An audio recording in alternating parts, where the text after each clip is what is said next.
Good afternoon. I'm just joining in real quick on my blog to discuss something that some pastors are doing in Michigan.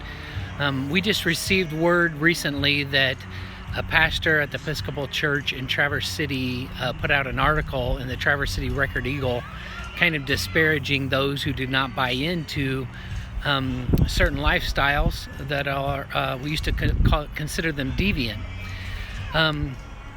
Anyway, there's something called the Othismos Declaration, and it's like the Nashville Declaration and others.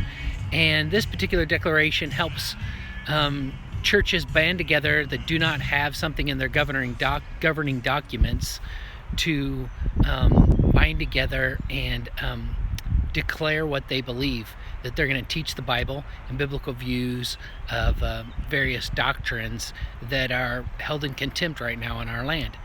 So I was talking with the pastors. It's the Michigan Pastoral Alliance on some call-ins the last 2 or 3 weeks, and we're talking about some recent developments.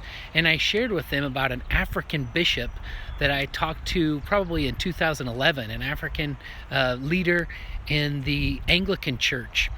And it was as if we were talking that he was expressing great concern about the Episcopal Church in America, as somebody would talk about an estranged sister and a strange lady that's part of the family that has just wandered off and done her own thing. And I wondered how grieving it was for the greater Anglican communion. And I was thankful to him. I actually thanked him on behalf of Episcopals. I'm not an Episcopal, but I thanked this African bishop on behalf of the Episcopals, because they started, since that time, they've started probably around 3 communions here in the USA, here in America. And because of that, there are many Episcopals who have found a home with their faith again, and who were not forced to deny certain aspects of their faith that they believed in. And it's the same thing we saw in 2017 with the Methodist Church. I know the battle's not over, but if it wasn't for Africa, rising up, and if it wasn't for Russia during the time of the Great World Convention with the UMC in 2017, we'd be witnessing quite a different church with the Methodists than we do now. So I just hope and pray that you bind together with these pastors, the Michigan Pastoral Alliance. Look up the Othismos Declaration. It's really great. The Nashville Declaration has actually been signed by Francis Chan. Many of you might know Francis Chan as a pastor in San Francisco, and he's signed it.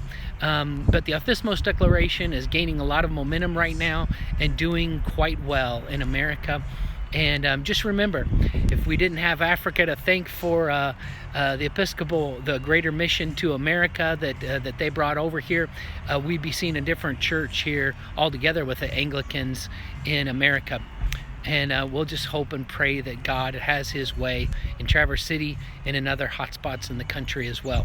Look up othismos.org, othismos.org, and pray for our pastors in Michigan.